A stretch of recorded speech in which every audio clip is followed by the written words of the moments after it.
Warm welcome for everybody tuning in at home, also for our public here and also speakers here in Pakhuis de Zwijger, Amsterdam.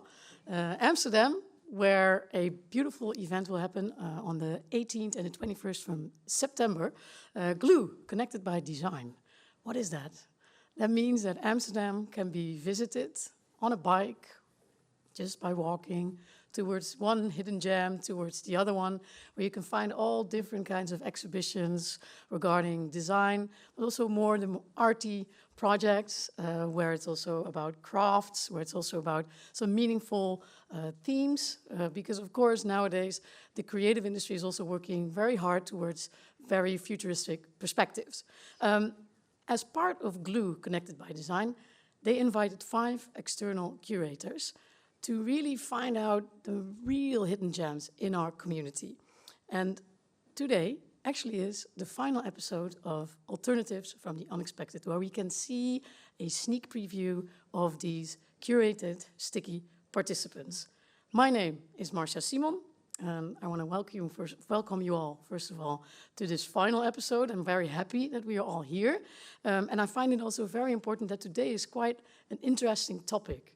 Because nowadays, as I said, designers are being asked to work on quite some hard topics, some complex issues, and that involves a lot of collaboration, a lot of community work, also doing a lot of research, not only being an artist or a designer, also being indeed a scientist almost, or somebody like a social worker.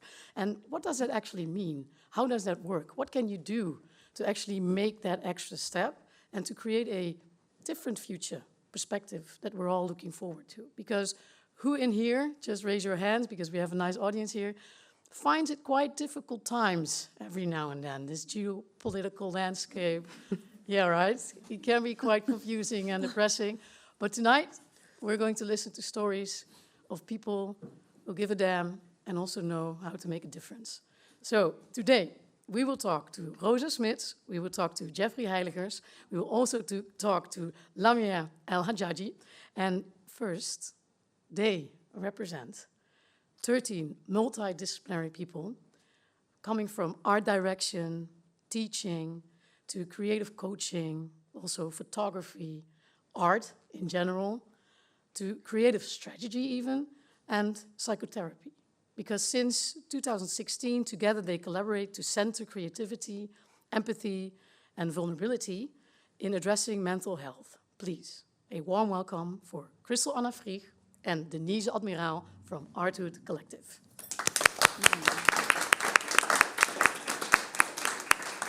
Welcome. We have Denise here, and there we have Kristel on that side. Kristel, we talked to each other before on the phone, and you said, well, 2016, maybe officially it's 2018, but actually it started already before because we are doing something that's really coming from our own personal experience, right? Yeah, that's true. I think it's hard to really put a finger on it because we feel like in 2016 we planted the seed, but like we mentioned, the projects really kicked off in 2018 and 19.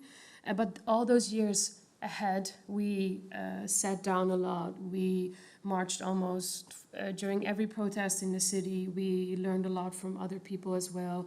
And we explored a little bit also why we felt that urge to connect in that way and how to make sure that to get sort of a purpose or a goal, 2 years later in 2018, we chose for mental health as an overall topic, which we felt like in an urgent situation, it doesn't matter if you're talking about racism or climate, your well-being is reacting to that. So it's very universal to have that as a general topic, but also in the urgency of that COVID came afterwards, and then we started more in concept building with more people than we were before, because you mentioned 13, but we started with 4.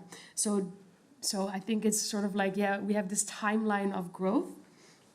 Yeah, and we even Yeah. were with 30 or so, or 50 during Well, COVID times during in a sort of COVID, online yeah, community. Yeah, we Oh, had really? we had a WhatsApp group. We were 70 people in the WhatsApp group even. So it's sort of like goes like this, and it's very fluid. But in the core, yes, the key value is to try to keep connecting mental health to creativity, and it can be in all forms. Yeah. Yeah, so it's very good that you actually sketch that scope for us. That I mean, I think if people from your generation are listening, a lot of activism, of course, going on, and many things going on in the world. And I think it's not only the generation, like the Generation X or whatever generation you want to call it, is being affected mentally, but COVID came after that. You already choose. Does that mean that you looked ahead already? Were you really in line with what was going on around you in society? No, we were all sort of like experts within a process that had to do with mental health as well. Okay. That's why we chose that in general, because we felt like there was not enough advocacy for dealing with certain diagnosis or prognosis or the stigma on talking about it in general. Okay. So the urge was already there before COVID, but COVID made the extra push for us to develop these projects that were more in depth, because that's when the urgency collectively grew, I think, for the world as well. Yeah. And when you do a little research on Arthood Collective, you see many projects. They have exhibitions, but you also have art therapy sessions. Can you maybe elaborate a little bit on what you do during art therapy sessions? Yeah, so mostly we work together with creative coaches. They have an expert in a certain, for instance, writing or poetry or painting. And we come together and we start with a meditation, for instance. And then it's really up to the teacher to, to sort of... Yeah, to elevate it. We give them, we have a format, and we give the format to the teacher, which is also a creative or from one of the disciplinaries that she talked about, and we ask them to fill in that format and make it their own. So it's also very, it has guidelines, but we also want the creative person to be able to express what they went through. Okay. To reflect with the group that are present during this session as well. Yeah, and I think it's mostly not about getting rid of certain emotions or certain feelings, but it's really just expressing them in a different way. So you have a format, you created that one together, you developed one. Mm-hmm. You have a group of people around you who can host these kinds of sessions, and then who actually comes to these kinds of sessions? Is it everybody? Can everybody come? Or is it focused on... I do. I have been a few times. You have been there? Yeah. Yeah, no, I think it's for everyone. I think you're seeing all the images on the background as well. It's young people. It can be 14 years old. It can be someone... We had someone that was 53 years old. She said, am I still a young adult because I feel like one? I think it's just very important that they come to connect. So it's everyone, but... I think depending on the topic and depending on the craft that we're doing, we get different groups of people in. Some people really love poetry and they see that it's connected to art therapy and they come because that's what they already do. And some people, they've never done it before and they're like, this is maybe what I need to step out of my bubble and feel more uncomfortable, for example. But we also have people who come and only sit and listen and don't participate at all. But for them, the biggest step was just arriving. Come. So we also work with, for example, therapists or other people within the field of sort of medical care as well, so that they also feel safe if they would have a panic attack or something similar, that it's not us that are facilitating that. There's always someone that has the experience to make sure somebody feels safe during a session. Yeah, and we started, of course, in COVID times. And back then it was the lockdown, so you had to have this 1.5 meter distance. But then we hosted these sessions, and that was, for many people, very important to really have a physical space to come to and to sort of, express what is bothering you or what's on your mind, and connect with other people mostly that experience sort of the same. So it's, really about recognition. And in what kind of spaces do you do this? Are these safe spaces where nobody really enters, or is it in musea? So it was firstly in OBA, Okay. Yeah, so we collaborated with the OBA. Yeah. And now What it's is basically... OBA for the people Oh, who sorry, don't- yeah, OBA is the Library of Amsterdam. Public library. Yeah, Oh, public library, yeah. yeah. No, it's a range of a safe space could be everywhere. It depends on how you curate it, but we scale it now. So why I think she mentions OBA is because this is when it was really like a small group of people, 8 to 15 people, 2.5 hours. This was the only thing they could do every second week because there was nothing else. We couldn't go outside. And this is why we value these sessions so much. But yes, we've also done it in a more interactive version where it's 100 to 500 people passing by and we get a glimpse of 10 minutes of their time. So this is the scale that we want to plant and seed it everywhere we can. So this is where the growth lies. We are always looking at possibilities to plant it somewhere, but the core is in the art therapy sessions that are more smaller and more in depth. Yeah. So during Glue in September, there will also be art therapy sessions, or? Well, we're now exploring a little bit the Yeah. options, but yes, we're definitely looking at something more interactive that can happen. Yeah. We also show something totally new but recycled new, and we would love to connect it with bringing our community in and showing what we can do. Yeah. And you will be on the ring, right? Yeah. We have, Amsterdam 750 years. Everybody wants to go to the ring party.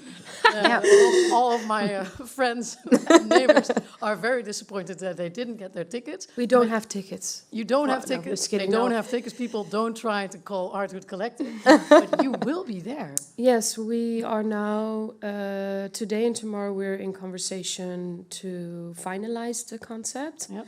But yes, we will do, like I just mentioned, a session where it's, well, I think a lot of people, we asked today, so can you give an estimation about for how many people that is? And they're like, oh, no, we can't. We're like, all right. Yeah, so it can be 200, it can be 500. Yeah, we don't know. But this is also, again, for us then a good teaching moment to see if we can scale beyond our limits, maybe. But of course, it's very different than a real art therapy session. Yeah, yeah. Because you No, it's cannot go something in else. depth. Yeah. Yeah. It's more like a very short amount of time that you can sort of, activate something. Yeah, we basically. said if you want to stay 10 minutes, you can. If you want to stay for an hour, you can. This is where we try to sort of facilitate the right. This is an example where we made a plan where you can come and answer a question during an installation, or you go inside the installation and you're there for a full hour. So it's, we're exploring it, but we're very excited that we have to do this in 1.5 weeks. Yeah. Well, it's a great opportunity, and I mean, to bring people together, not only to collaborate from different disciplines like you do within your collective, is also a craft to bring people together from all kinds of different backgrounds, not knowing how many will be there. That's really Kristel. Yeah, let's dive into it, Kristel. Let's dive into that. First of all, within the collective, you have different disciplines. Yes. Well, somebody like a psychotherapist has a totally different knowledge source, has a totally different language, also has a different purpose. And then comes in the artist who wants to, be free and then do something strange, or how do you bring those people together? Well, I think I'm sort of the gray area. I did an art school. I practice it. I've been a dancer. I know how a creative person thinks and expresses and moves almost. And then I worked in corporate as well.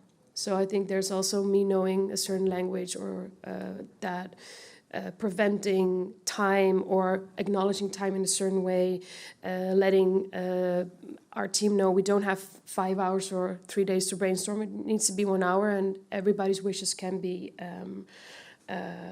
involved, for example. So it really depends on the balance here. This is why I call it a gray area. Sometimes when we work for someone or we get the opportunity to create a concept, is it our own concept or is it a concept for somebody else? This is where the fine line is, where we sort of say, okay, we need one therapist and one creative coach. Okay. Where do we feel like there's a good collaboration of them working together? We decide that. Yeah, it's also a little something bit very because it personal, needs, isn't it? yeah, it's personal, Yeah. but we also have different disciplinaries. So this means that if someone is really good in writing, we will not ask somebody else that's not good in writing. So I also try to get to know everyone as much as I can within the Yeah. collective to make sure that if there's opportunities for them that come through us, that we provide it for them. Yeah. Yeah. Well, as the gray area, she's talking about it very calmly. Yeah. When do you ever see her like frustrated, like I don't know how to do this, or maybe you can, Well, I think we're often frustrated as well. can you share an experience that you feel it's not Wow. working? That's a tough question, to be honest. I think it always works out, but it's just sometimes difficult to get there, mostly because we do this as a non-profit organization. Yeah. So it's really something that we do, from our hearts. Kristel's working full-time, I'm working full-time, part-time, sort of, and people in our collective also have jobs. So in the organizational way, it's sometimes difficult to really manage, and also regarding expectations and certain roles. Yeah. It's not always clear, like, where the roles, who is in what role, and sometimes people can be very involved, and sometimes people are busy themselves. So that's They need to be very clear. So when I pitch something in the group, somebody can text me privately saying, I cannot work on this because I have X, Y, Z, and then I don't include this person at all. So there's also this gray area, which I call it again, as in there's no must. If somebody's not able to, somebody else will get the job and make sure it happens. But I think the frustration lies mostly, what we talk about a lot is, yes, we're nonprofit, and every time we get the opportunity to, where there is profit, we spend it again on the nonprofit. So it never has a value or a target, which sometimes can be frustrating because a lot of, and I think I talk for everyone a little bit, that a lot of external platforms or companies think that, they miscalculate our value. This is where the frustration also lies a lot. Yeah, but also we don't have a sort of physical space. So it's not that we have an office or so, you know what I mean? So we are doing everything on the phone or on meetings or in Volkshotel, or we used to have a studio in Volkshotel, but that disappeared a little bit. Yeah, during COVID it was sort of like... It's very difficult if you have a working life that you also need to count on each other, that you need to count on each other. Well, coming from 2016, 2018, you also have development of the collective itself, right? So that sounds to me as if you are working on professionalizing the collective in a way, maybe trying to search for an office or a studio or some ground where you can really stay. Or what would be important next steps to make? Yeah, so we have thought about becoming a stichting. I don't know the English Foundation. word. A foundation, but that's sometimes also not very easy because you really need this board and... Yeah, and then you will be non-profit, so that means it also has... Yeah. So we have also thought about a space. We even signed up at the website of the gemeente. Yeah, and then, I don't know, it's just all the time projects coming up, and then we're just really diving into this project, and then we're not really busy with the organizational stuff anymore, but that's really important. But let's dream big. Yeah, a physical No, space. Let's really dream big. So I take you seriously. Yeah, we take us you also seriously. Yeah. You know, there's a psychotherapist, there's artists, there's photographers. Yeah, so I can tell you our dream. So we really, we actually thought about an app, a sort of one-fit app, but then for our art therapy sessions, always in combination with mental health. And that several, artists or spaces can basically contribute to this app, and that you can, as a, let's say teenager or young adult, sign up to this app and think on a Tuesday afternoon, I want to do something tonight, can I do something? And that is one thing, and then the other thing is the space, so that there's also our own space and external spaces. Yeah, I think so that is our... more in the digital realm. You will probably have some space, and this is the app, so you can really connect souls to each other and then bring them to the physical space that we have. So I think it's a combination of a lot of things, and I feel like everything comes when when it should, almost, because if we look back, we reflect and look forward to the future, I would not even think that we would be sitting here today if we would have this conversation 5 years ago.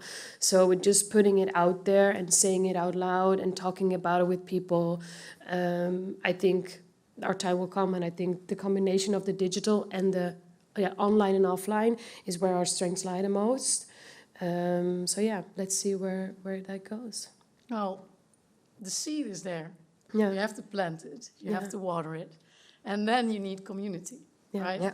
So what if you could look at that camera and give the audience, also the people here, a call to action to come to Glue, come to the ring, and do what? What do you need from us? No, I think that this is what I meant with that. It will come at the right time. We need more people that believe in what we do, and we've had some encounters in the past where we felt like this is our chance, but it didn't go through. So this means that was not it. So for us, it's very important to be seen in the right way. That there's a lot of potential here for our future plans. Yeah. Thank you very much. Yeah. Thank you. Thanks. Now, somebody. Yeah, go ahead. Gotta give them. Now, somebody who seems to steer her professional path with a strong compass, first focusing on building her own creative agency, now saying clearly, I am ready to bring forward a long-term personal initiative. Please, a warm welcome for Lamiae El Hajjaji. How does that feel when I say that you have a strong compass? On one end, it feels a bit intense. On the other end, I think I can recognize myself partially in that. Is it a strong compass in the sense that I do everything right? Absolutely not. But it is a strong compass in the sense that I have a certain drive to keep on going and to keep on trying. So I can recognize myself in that aspect of things. Where does that come from? Where does that come from? That comes from years of not having it and developing it through a few assets and elements. One of them has been community. I am a big person on communities, like I know Kristel's community. I am part of 3 other communities. And then I also have a community of people around me. And I am also a big believer in the philosophy, African philosophy called Ubuntu, which is that I am because we are. I am shaped by the people around me, by the stories around me. And that has been a huge element in developing who I am. And then the other side of that is I am also religious. And that is for me a sense of peace, a opportunity to ground myself. So a combination of those two. Well, that sounds very rich. Can we get a big warm applause for communities like that? Exactly. So all these different communities, you have them not only around you, you also open for the value that is inside these communities. Yeah, exactly. First, you studied, then you started your own creative agency. What's the name of your creative agency? Lame? Lame? Yeah. But it's not lame, not at all. Exactly. Why the that thing name? is, the track of my creative career wasn't really that that one line. I actually, after being in high school, I got my associate's degree as a onderwijsassistente, aka an educating assistant, because I have immigrant parents that wanted me to have a career that will actually, get me money, get me stability. So at first I was like, okay, where can I kind of still do my creative thing and at the same time do something fun? And I thought, yeah, working with kids is a lot of fun. And after finishing that, I realized that, yes, it is a lot of fun and I still love working with kids. But there was still this itch to do more and to be creative. But the thing is that I have never been one to commit in the traditional sense to one craft and be like, okay, I'm gonna be a graphic designer who only does posters for this and that, and then let's go that. But there were people that would try to push me in that, but I'm quite stubborn, so I didn't. And then when I went to get my bachelor's degree, I also didn't study at an art school, I kind of figured out what is the closest I could get. And so I studied communication and multimedia design. I literally just had... Wait, may I Yeah. interrupt you? Yeah, of course. So why did you search for something that was as close to it? You mean for the art school? Yeah, so you said not art school, but It's something still close to influences from parents and kind of Yeah. wanting to make them happy. Yeah, okay. And I also didn't feel like I was that deep into that space because I didn't have like a portfolio in that sense and everything. So I was like, let's see, maybe I'll sign up later. You know, maybe I'll just stop the other route and then go to an art school. Who recognizes that around this table and have this feeling I don't belong there in that art school or in that design education? Yeah. Yeah, I think you're not alone in that. Yeah, think I there's know. Many, Yeah, many definitely. people who actually feel like, oh, that's something else. That's not Yeah, something. and I also I didn't have the confidence and the compass I had now. So I was not really like that secure to be like, okay, I'm gonna do this. I know it. I was like, how do I even start? So that's why I kind of went a different route. And then I did my graduation internship at a collective that I'm still part of called LFMC, Lowry Foley McLean. Can you repeat it? Because Lowry Foley McLean. Okay.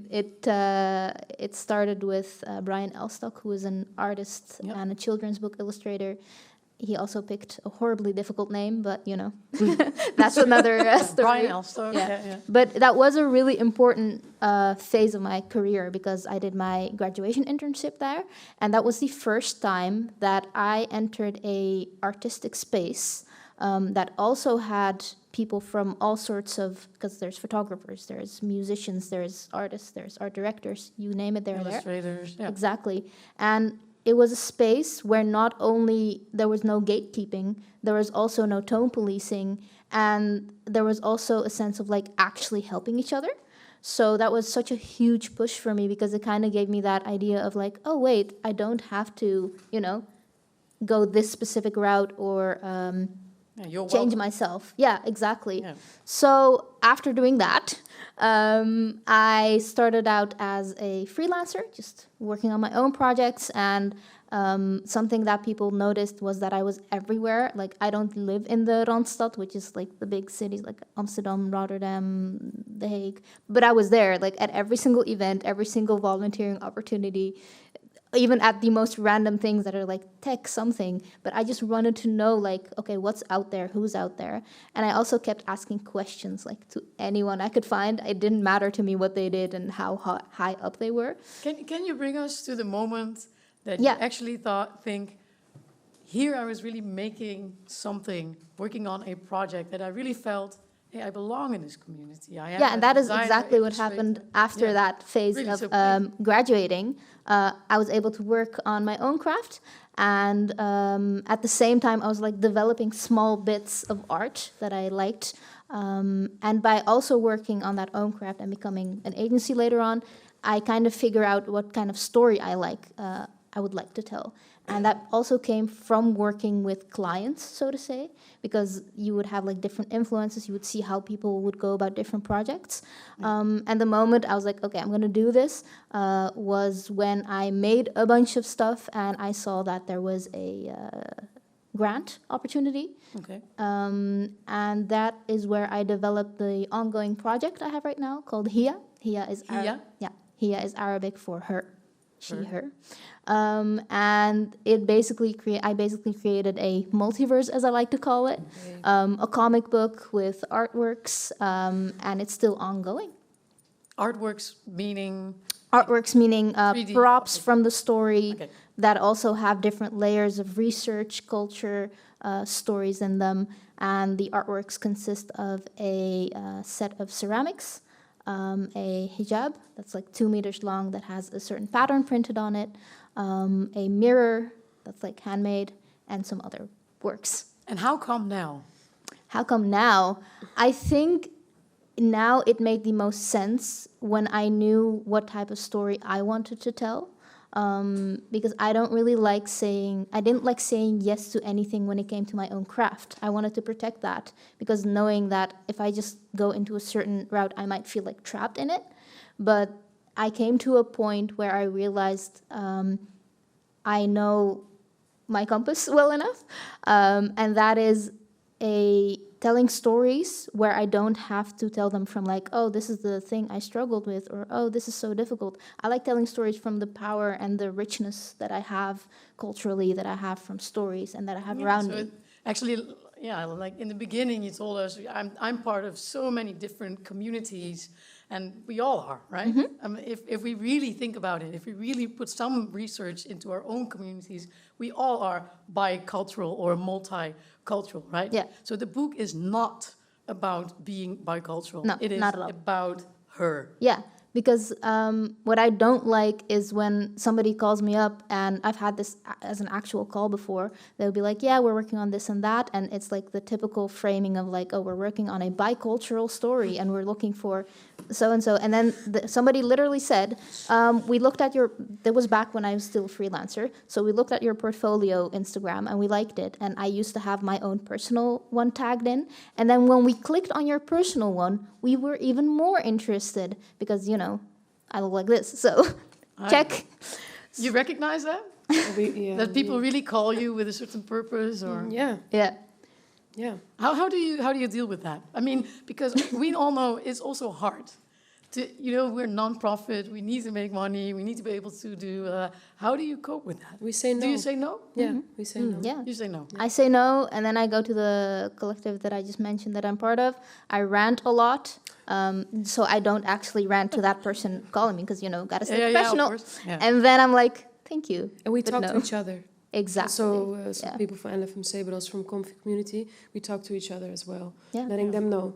Because I think it's also important that we talk about the positive things. So we also talk with, like, there's no gatekeeping. So we've worked with the same clients, for example. Yeah, exactly. Telling them, hey, this is a really nice one. If they reach out to you, they take care of you. But also, hey, this one, Make sure you're careful, yeah. And do you also have that conversation with that client that actually is interested in you? Yeah. Maybe, for example, maybe they just didn't know. You know? Oh, So I they definitely- need that different perspective, and they need that talk with I you. have had those conversations many times, but at some point when, you know, your entire existence, it's like I wasn't bicultural for a year. I've been bicultural. It's All my your existence. life, yeah. So at some point you kind of have a filter for when you kind of know and when you don't. And I do try to tell them my argument as to how and what and why. But you will know, like, after a certain point when it's genuine and when it's not. It's a tone of craftsmanship as Yeah, well. If they talk definitely. about really what you are making and doing. Yeah. And we mostly, or when I reply, I say, we don't need you. It feels like you need us. And in the way that it's being framed, it's not what we need to uplift our community, or it's not supportive for us at all. And it's also like, what words do they use? Like, if somebody approaches me and they're like, oh, you're a small beginning. And I'm like, all right, did you do your research actually? That's putting you in so like, the scope. You kind of notice those like patterns within that. Wow. Well, that's very brave. Now let's be brave. September, glue has been there, and then things start to roll. What kind of direction will this project move into? What kind of direction? That's a good question. Well, the project consists of the first issue of a comic book. I've written the other 3 that I still have to make. Okay. I'm also in talks with some people around the community and some people that I work with to see if we can make it into a short animated film. And wherever else the wind takes me. Yeah, well, that's beautiful. Thank you very much. Thank you. So let's, keep having those conversations, not only to each other, also to our clients, to our public, because I think it's important. If we're really talking about shaping the future together, then we should at least do that. And our third guest isn't afraid to speak from his own heart or from what is going on in this community. The members, their hearts, and it's not always easy because they don't always dare to speak up their minds and their hearts. But he's also able to create at least 1 square meter of space of good news, mostly from the more invisible part of that community. Jeffrey Heiligers from 1 square meter. Yeah, Jeffrey, I know you for a long time now, and I've really seen you develop yourself. I think in the beginning being a little bit more more shy, a bit more in the background, but doing your job in social design and really being experienced project manager also, you know, with a totally different background in more building and other kinds of sectors that we know. But at a certain moment, you started to be more active, an activist almost. Yeah. Can you bring us back to the moment that you thought, I'm going to put my heart out there on my tongue? It was in 2021 when the Dutch Design Week announced the theme for that year, and it had to do with inclusivity, and that really didn't sit well with me. It just really pissed me off, to be fair. And not just me. I knew a lot of people that were complaining about like big design events in general and how hard it is for us young designers to participate. It is super expensive to take part in this, and it's like I'm just not having this. I want to do something about it, and I started talking to some people around me, like Sophie, that you can see in the photo, but also Jeroen and Tijn. Tijn is the husband of Sophie. They run the studio together. And now we also have an extra member, actually, Lianka, that is helping us out. And we were like brainstorming about ideas like how can we go to the Dutch Design Week with a protest that is in a way positive, but also very out there. So... No more critical. Very critical. Okay. Yeah.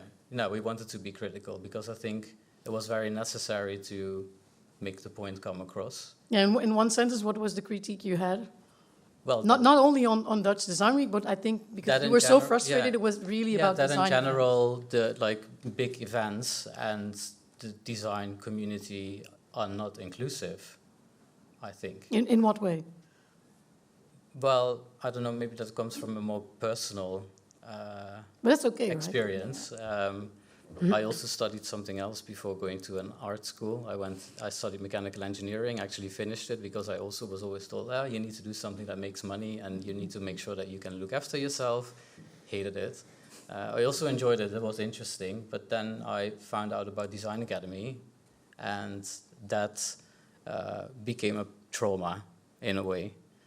I think a lot of people that went to schools like this experience a lot of stuff in these kind of institutes. It can feel elite, yes. Very, and I'm from a background with very little resources, and it wasn't until going to the Design Academy that I was kind of literally put on the spot with that being a part of me. Hey, this differences me from the rest. Yeah. Yep. It's a very elite school. There's lots of kids with money, and they were really nice. Like I really enjoyed being around them. I had a good time. You were still friends? Yeah, you were. In my I wasn't the one with the money. No. Yeah? No, but there was like a really small group of people that didn't have the resources to be part of this very elite institute, and because the institute is built on a certain quality and a certain level, it was also internationally. Yeah, it was kind of mandatory to do the same thing. But when I graduated, I was like super broke. Like I had to really save up for it, and I even had to borrow money from my parents to be able to finish the job, which is in a way quite bad. And when I then graduated, it took me about till 2021. I graduated in 2014 to speak up about this and be like, hey, this is really unfair. You're claiming something that is super unrealistic because we don't look after each other as a community, but we also create events that are so exclusive that we always see the same people, and we're not creating space for designers that are that actually have something really interesting to show, but don't have the resources to be part of an event. And this was fast forward. I mean, I think you will join Glue. I think that will be the 6th exhibition. Yeah, the 6th. Yeah. Yeah. So I really imagine this spring being pressed. You know, like, oh, I'm not really part of this. I don't have enough money. You know, I'm frustrated. Or pooh. Yeah. Comes 1 Square Meter Collective. Yeah. And we just saw that picture at Van Appe. Yeah. Which isn't, you know, the baddest place. No. So what are we looking at there? Well, we played with the idea, like, how can we make this statement? And something that people are frustrated about is the square meter prices are really high. And then we were like, okay, what if we just literally get 1 square meter? Because there's a restriction in ground space, but not in height. and find as many designers as possible to showcase in that 1 square meter and share the burden of the price that we have to pay to be in a location like Van Abbe Museum. And why did these people, these designers, artists, say, yeah, we want to be part of your collection? Well, actually, these are only 18 people, and we had to select ourselves because there was too many people that applied to us. So then you became exclusive yourself, actually. Yeah, in a way, but it also made it very interesting because we started this whole debate about like how can we create then a design event on that 1 square meter that is inclusive? How can we bend the system or create a new system behind how that these works are curated? So And you didn't say, okay, let's go to 1 square meter here and then 1 square meter there so we can put everybody in? No, we wanted to have this Gesamtkunstwerk in like one spot to make that statement of like we are a collective of people that all struggle with the same thing, and we had 18 people that we represented in the first year, but more than 50 people signed up. That's a lot. Like that's a lot of people. Yeah. And were they also really supporting you in spreading the story, the critique? In the first year, yes, I think it was kind of, yeah, it was super successful. It wasn't very, like the way that we were welcomed wasn't very positive, but that's okay, that was part of it. We knew that something like that could happen. But we do think that in the first year, we also felt like the people that we were representing, they were very driven because they were all had this same like, feeling about these big events. But then down the line, it became a little bit more complicated because we've done multiple events now, and at a certain point we even had 2 square meters, which was really nice. And we've been like organizing like programming, side programming at Sexy Say, where we actually invited people from the Dutch Design Foundation, but also from Stimuleringsfonds and like other platforms like Fashion Clash. Like, please come and talk to people and show them that you're also just people and that you're approachable and that you can talk to you and ask questions. Like those clients that you need to have that conversation. Because the barrier to entry feels so high for them because it's such a big institute that, they don't know which person to talk to. Okay. And then we create these really nice events, I would say, and then not many people show up. Okay. Yeah. So meaning, yes, we agree with this critique. Yeah. Yes, we want to be part of maybe a solution to build these Gesamtkunstwerken. Yeah, but don't stick my face or my voice to it. That's something different. Yeah. But that was how also... do you deal with that? Did you feel disappointed? I think last year, because last year we decided to not have an exhibition, as in like the 1 square meter exhibition that we're known for. Yeah. But we did have a space for conversation where we built a confession booth where people could come and talk about their experiences exhibiting work. And then no one wanted to go into the booth, which was problematic. You recognize that, or we had an idea in the past about a confession booth. I also made one. She also made confession one. booth. And then people like need to get in. Or so. And then we were like, will people really get in? And then we ended up with something else for Rijksmuseum, which was a bit more on a. Yeah. But we can understand with Yeah, we did have like a QR code on the side, so you could like scan it and fill out the questionnaire online anonymously.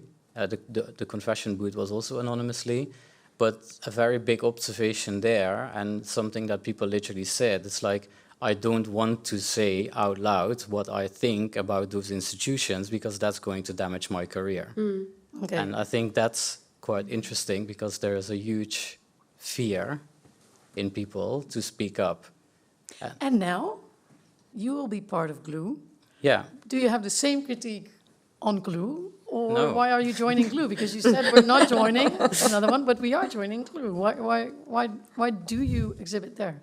I had a nice conversation with David about this as well. I think what GLUE does is really special and nice in a way because they select 5 people to curate a group of people that they just need to work with.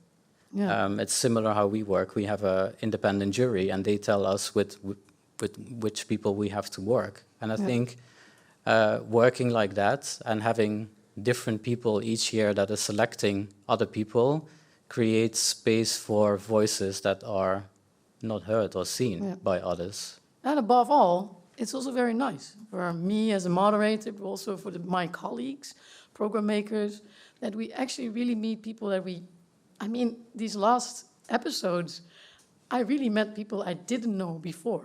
So for the people from GLUE organization, I want to have a big round of applause for you now. Yeah. But indeed,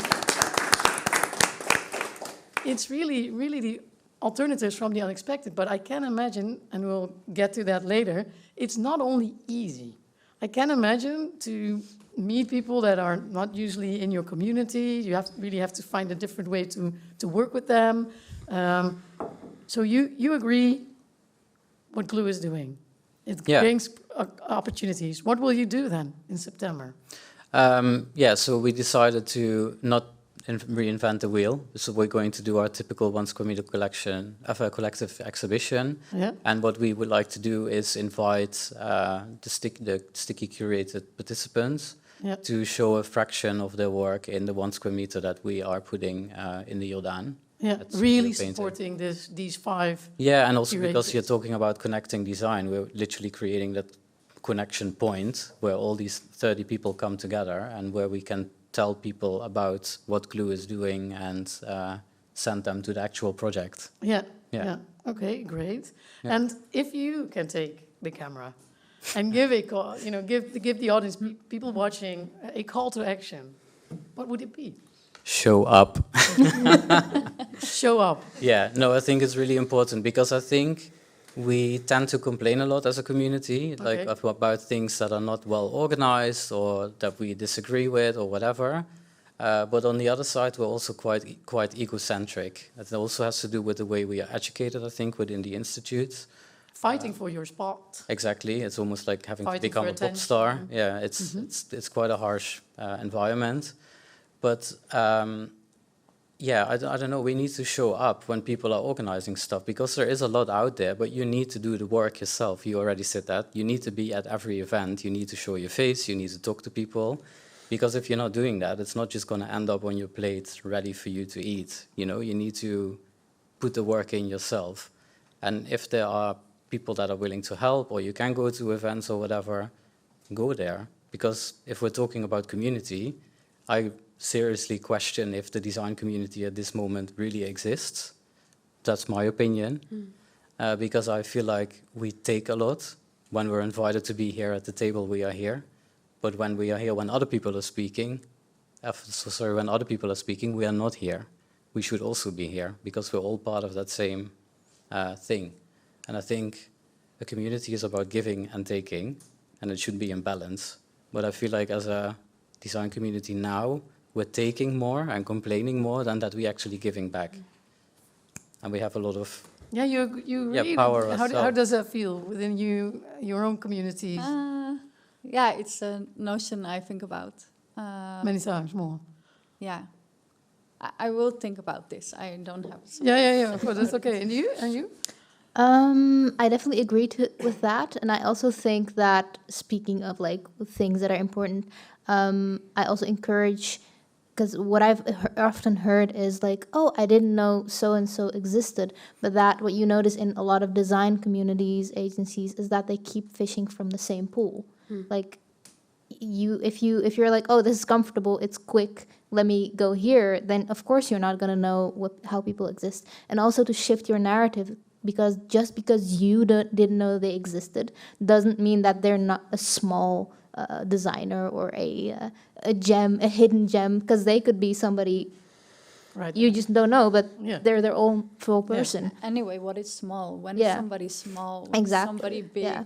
And what is community? Yeah. I mean, what is a community? Yeah. I agree with him calling something a community from and now I'm just going to say it like a consuming perspective. It's not a community.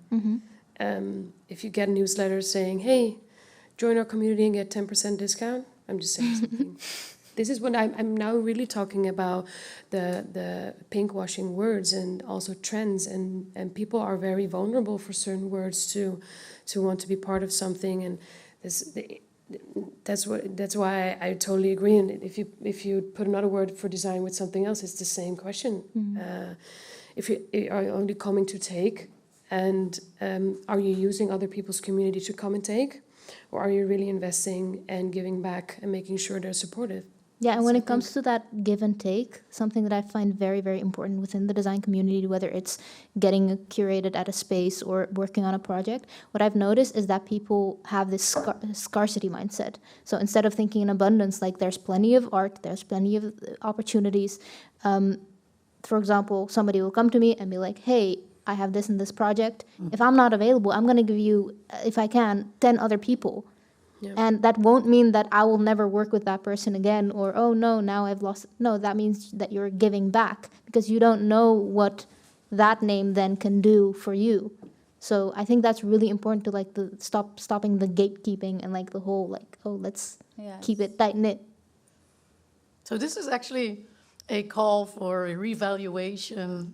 What actually Glue is doing, really bringing other people into your community, really giving them the space to bring in all the other people you didn't know yet, and then really letting go. That's hard, but I think this is the call that you are giving us, right? Hey, it's time to introduce you to our very last. Yeah, we can. Definitely, Thank you, Rosa. Thank you. Time to introduce you to our very last curated sticky participant. Literally and figuratively, brings our hands together for how to live and how to work together. More importantly, not only weaving fabrics, weaving our voices together. Please, a very last warm welcome for textile artist Rosa Smits.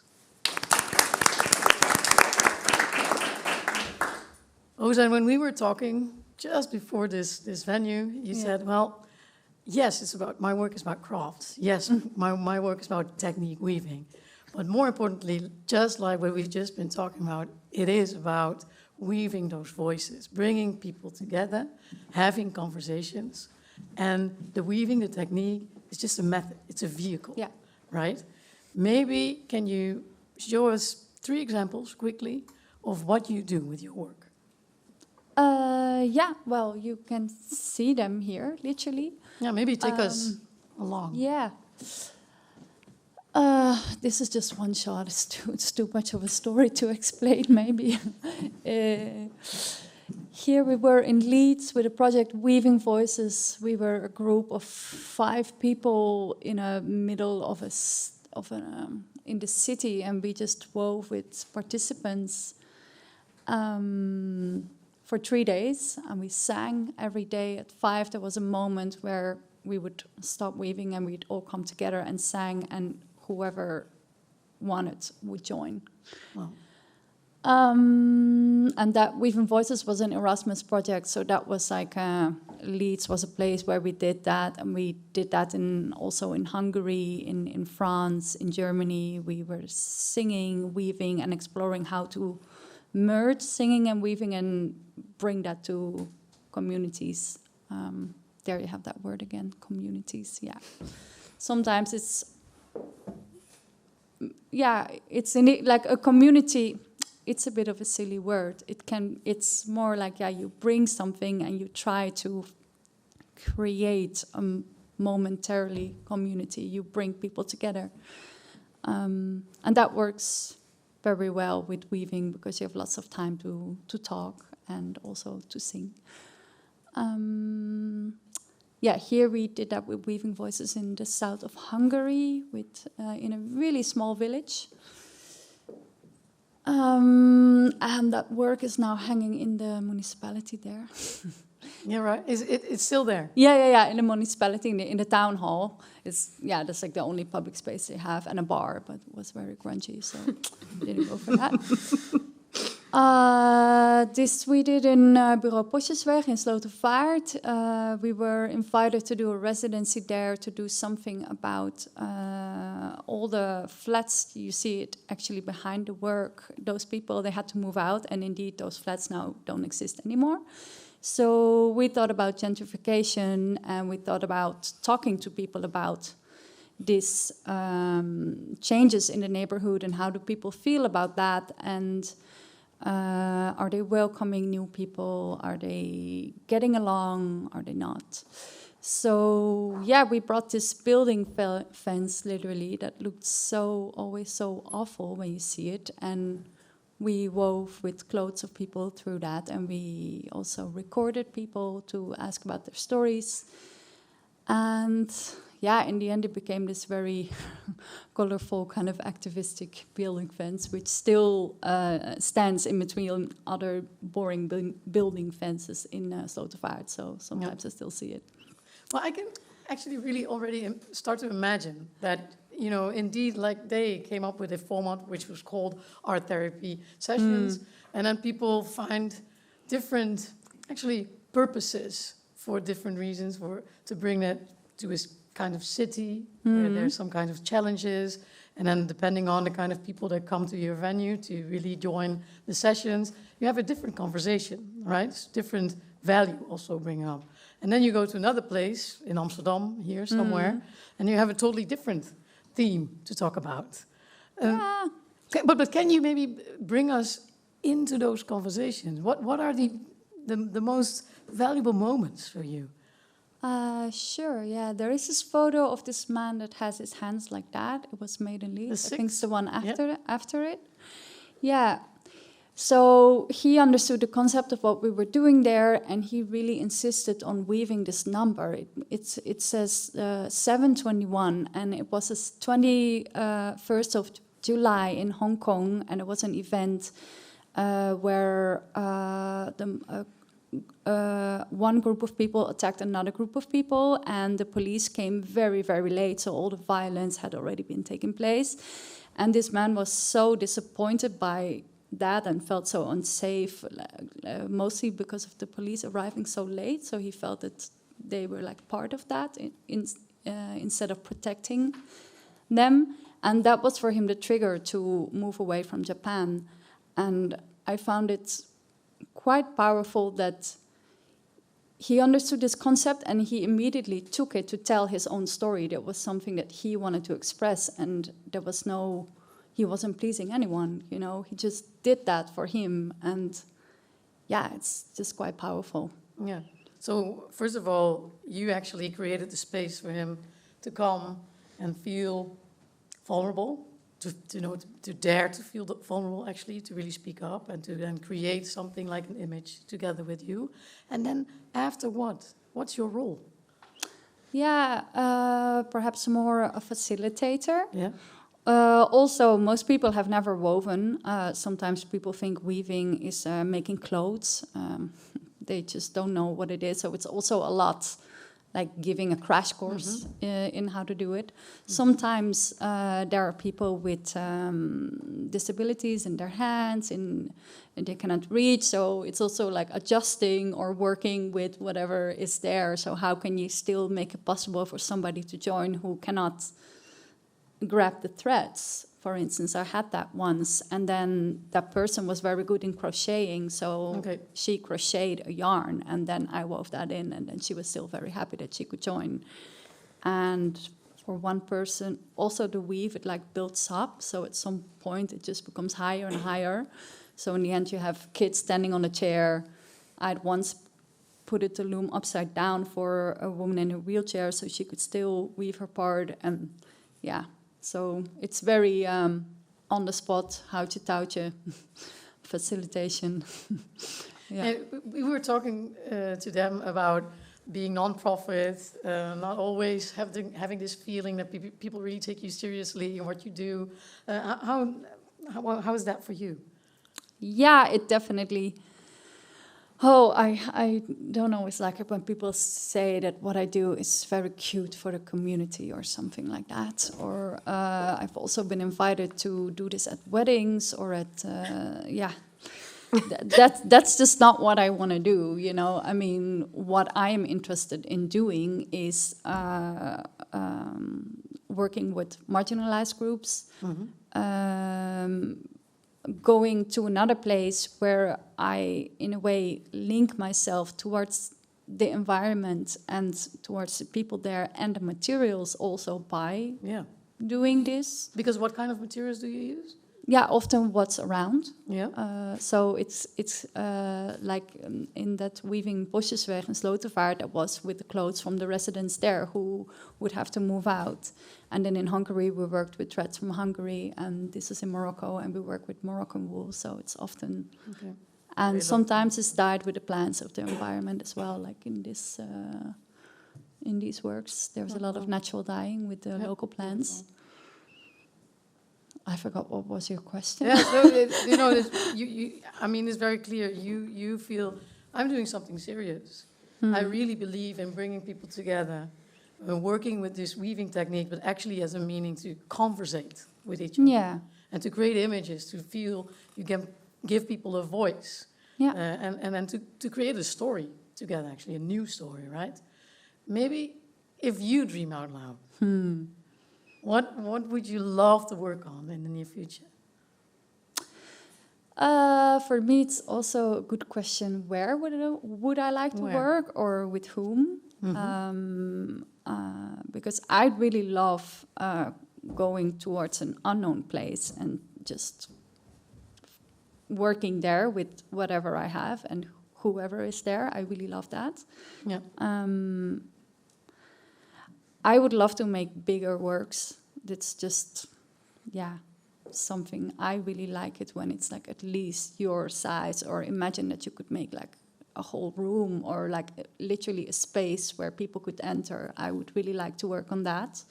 So that's quite a challenge. How can you scale, and how can you then still include people, or also like physically, how would you bring a loom around, or can you then attach pieces, or how would that have to look like? So, And how are you going to work your way towards that dream? Not knowing place yet, but... Well, I'm also gonna study for a year now. Okay. I'm gonna study international artist education in Artes,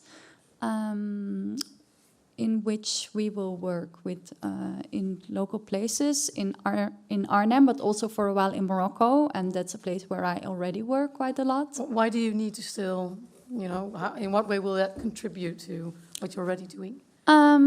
I think the international aspect, I really like that in the education, that we go there, and actually now we will go to Rabat, and I work with very rural women in Morocco that are really not in the city, and we will work with different topics around migration, and I think also include pedagogical theories and peace building, and those are things I would like to learn more about. Yeah. So I would also, besides aesthetically, I would like to create a space or a large work, but in terms of with which people would I like to work, I would like to challenge myself more and to go towards people that really maybe not only have a voice, but are not in a place where they really feel they even are in the right state of mind to express themselves. Like, for instance, if you are migrating, or if you have a brain injury, or I will be interested in working with that. And I think that what I do, the weaving itself, it's really softens people up. So a lot of people give back to me that it's quite, in a way, healing for them. I see people sharing more genuine stories, but also I see myself and other people listening better. I think when the hands are already occupied, then you have the space, you know. So, I think it has the power to. I think those are really nice ingredients to take to such groups. And where can we find you during Glue? In de Waag. In de Waag. Yeah. So we need to bring our communities there. Arthood Collective. Yeah. Okay. Yeah, and come weave with me, please. Come weave with me, please. Yeah.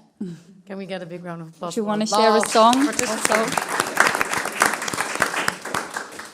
Well, we have been listening to different stories, but very well connected through collaboration, community, having a strong compass.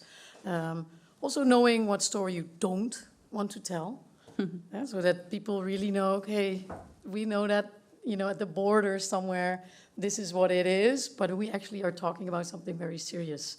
It's not something that communities do. No, it is about serious topics, right? As you say, Rosa, and you say, I am not that bicultural lady who's trying to find a way. No, I'm just a person who's really good at storytelling, and this is what I want to talk about. I can imagine that you will already bring everybody together at the One Square exhibition. Will you also tell a story, a different story about all those people together? Because that's also a multidisciplinary job, you know, as they bring different people together, you will also bring a lot of different people together. How will you deal with that, Jeffrey? I think it just goes kind of like hand in hand with how we exhibit, because every year when we had people in the One Square Meter, we had to know what was in there and represent them and talk about their work. So I don't think that it's going to be different this year. But this year we are really, it is going to be like more like a, that sounds a bit dull, like an information point, like a connection point where we can tell where these projects are, to have the conversation in person with people. Why don't we dream out loud? Why don't we, you know, you have this already, this image, it's there, you know, we're creating this exhibition. How many curated sticky participants are there, David? 29. 29. So you need to bring together 29 very, how would you call them, creative souls with an own story. Why don't we create a moment to really celebrate that you actually are doing that? How would we do that? How would you imagine a celebration moment? That's hard. I don't know. That would be really nice, but I don't know how to. I have a suggestion. Yeah. Maybe we can make a tower, like a Jenga, of all the design things on top Yeah. of each other. Very dangerous. And with the sign, please fun. touch it. Jenga, and then what? No, I said with the sign, please touch it. Okay. And you, how would you imagine those 29 together? 29 together. I think, I mean, we could also just force everyone to start right there. Just, you know, instead of being like, okay, everybody goes at their own pace, they figure it out. That's where we're going to start. He's going to stand there with glue. Exactly. We will all be moderating, at least trying to moderate it. And maybe the audience. How would you imagine? 29 people really don't know each other yet that much. How could we bring a nice moment of celebration together? I really trust Jeffrey, to be Yeah, honest. I think the key is always with the exhibition, we take a lot of time to, like, we get the works, we have to work with that, but then we have to curate what it's going to look like and how we set it up. And I think it sparks curiosity with people because it's like a weird mix of different kind of works that in a way don't really go together, but they have to go together. And that creates a space where people are super curious and start talking and ask about each individual thing that is in the tower. And that's how we normally activate people to go and talk to the actual person that we are representing. The only thing that could be nice, but we're always about creating games or like creating tasks that you need to connect the name to the object in the... Connect the face to the artwork. Yeah, that's sort of in a little card. I also have to think about one art therapy session that we once did with the painting. So everyone had to paint, and then at one point, at 30 one minutes moment, later, it was yeah. like, okay, we're gonna run, and everybody had to run and then stop, and then you just had to continue with another one's artwork. So you had to let go your own artwork and had to continue with another one's artwork, which is really... So maybe we should just all swap. Yeah, and A continue surprise with swap? another... No, yeah. But Alan, why does it matter to you? Alternatives from the unexpected. I think it's very important to broaden the view, to tap into new bubbles. Bubbles are the same as communities. It's a very overused word, but it is very important we are very, very separated, and to really bring all those different parties, all those different languages, people together, but also show the difference, to show all these different people, all these different projects, designers in the community, and how incredibly beautiful it is to be different and to have these different voices. Thank you very much. I just think everyone is so different, so I just need to find something to fit myself, and that's alternative is a really great way to, another. Thank you. Yeah, like we said, you know, hey, I actually fit in here. You know, there's many people so different. I already was here. I didn't go here yet. alternatives from the unexpected. Why is it important? I think because it's not really about only highlighting like the best designers and stuff, but more about expanding the borders, the margins of what we know design is, in that sense. Yeah, definitely. Can we get a big round of applause already for our audience here for participating?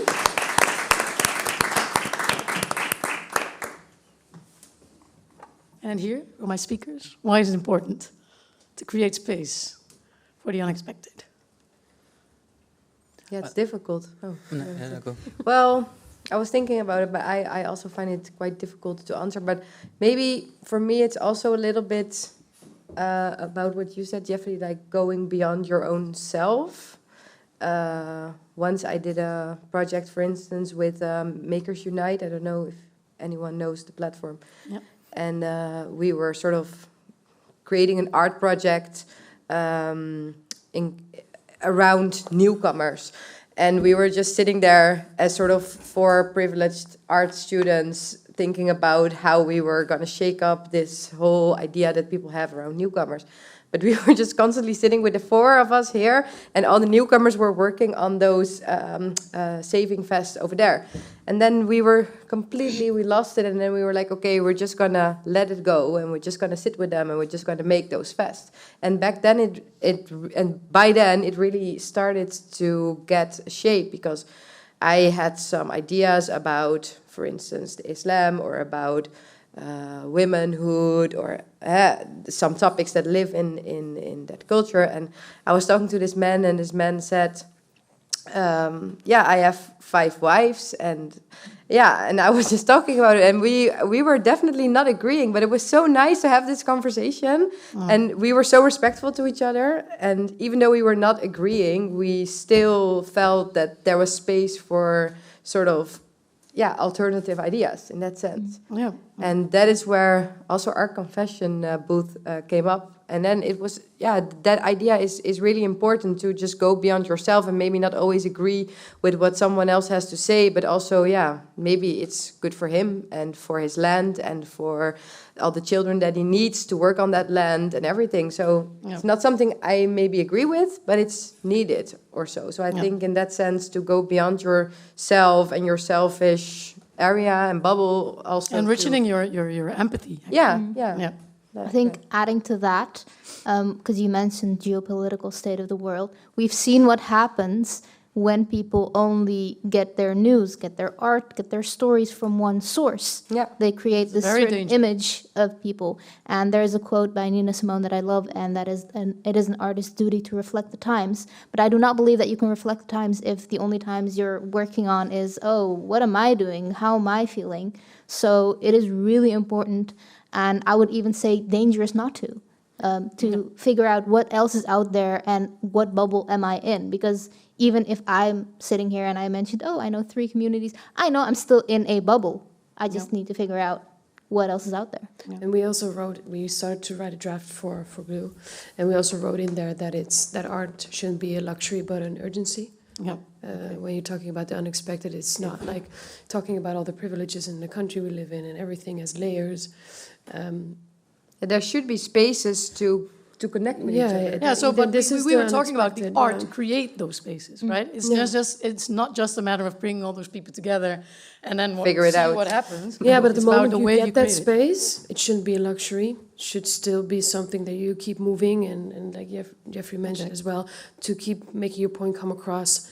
And that is also the part of showing up. And I always say, who's on the field?